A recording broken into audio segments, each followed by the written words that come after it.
एक संसदीय व्यवस्था में मंत्रिपरिषद और मंत्रिमंडल बहुत ही महत्वपूर्ण व्यवस्था है। हालांकि ना पता होने की स्थिति में हम दोनों को एक ही समझ लेते हैं।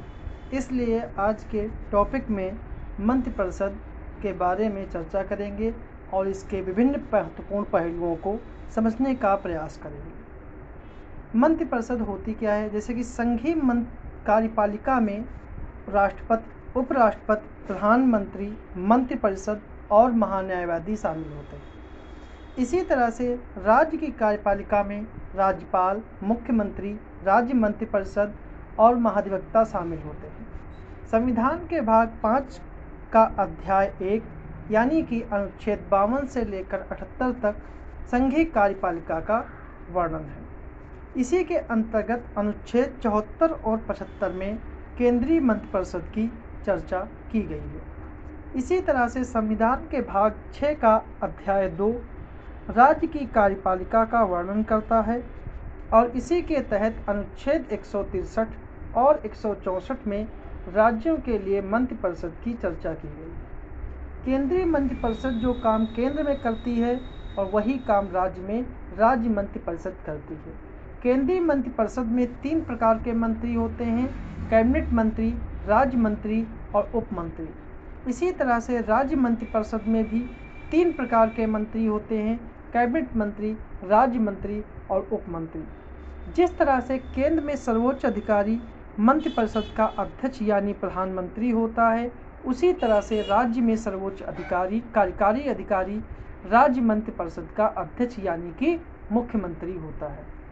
जिस तरह अनुच्छेद 74 में बताया गया है कि राष्ट्रपति को सलाह देने के लिए एक मंत्रिपरिषद होगी जिसका अध्यक्ष प्रधानमंत्री होगा, उसी तरह से अनुच्छेद 163 में लिखा है कि राज्यपाल को सलाह देने के लिए एक मंत्रिपरिषद होगा जिसका अध्यक्ष मुख्यमंत्री होगा। ठीक है। इतने तथ्यों से ये समझा जा सकता है कि जिस तरह से केंद्र में मंत्रिपरिषद की व्यवस्था है, उसी तरह से राज्यों में भी काम करने का तरीका एक है।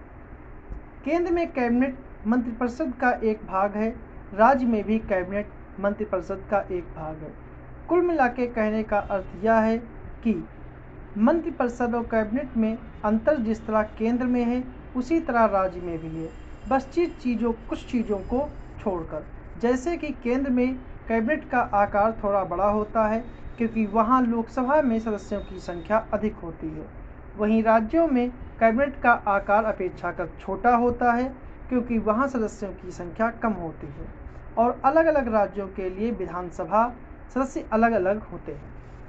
यहाँ याद रखने वाली बात यह है कि केंद्र में भी प्रधानमंत्री सहित मंत्रिपरिषद में सदस्यों की संख्या 15% से अधिक नहीं हो सकती और राज्यों में भी मुख्यमंत्री सहित मंत्रिपरिषद में सदस्यों की संख्या 15% से अधिक नहीं हो सकती। यह व्यवस्था 91वें संवैधानिक संशोधन 2003 द्वारा लाया गया था, लेकिन राज्यों के मामले में यहाँ एक दिलचस्प बात यह है कि मुख्यमंत्री सहित अन्य मंत्रियों की संख्या 12 से कम नहीं होगी। ऐसा संतुलन स्थापित करने के लिए किया गया होगा।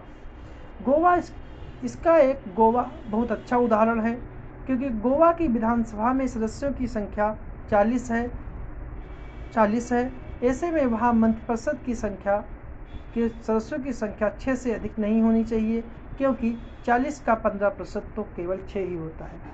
अगर ऐसा होगा तो फिर कार्यकारी कामों में सरकार को दिक्कत आ सकती है। इसलिए न्यूनतम सदस्य संख्या जो है वो 12 कर देने से गोवा जैसे कम विधानसभा सीटों वाले राज्यों को फायदा होगा। ठीक है, तो ये था हमारा आज का टॉपिक मंत्रिपरिषद।